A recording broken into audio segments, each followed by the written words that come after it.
আচ্ছা, অন্যান্য আইনশৃঙ্খলা রক্ষাকারী বাহিনীর মতন র্যাবও এটার সাথে ছায়া তদন্ত চালিয়ে যাচ্ছে এবং আমাদের র্যাব 2 মোহাম্মদপুর টিম, আমাদের র্যাব 5 এবং আমাদের যে গোয়েন্দা দল এই তদন্তের সাথে সরাসরি সম্পৃক্ত হয়ে আছে এবং তারাও তাদের যে কার্যক্রম চালিয়ে যাচ্ছে।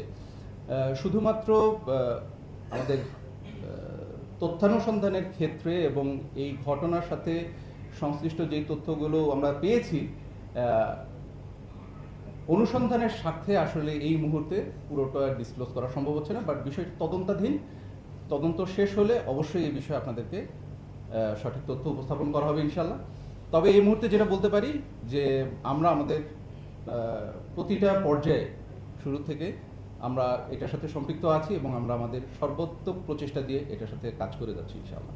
আশা করছি খুব শীঘ্রই আপনারা একটা পজিটিভ নিউজ দেখতে পাবেন।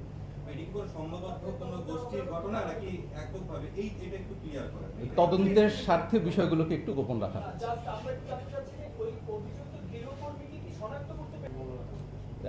বিভিন্ন গণমাধ্যমে অলরেডি এসছে যে আপনারা দেখেছেন হয়তো যে গৃহ পরিচারিকাকে অলরেডি তার পরিচয় অলরেডি শনাক্ত করা হয়েছে।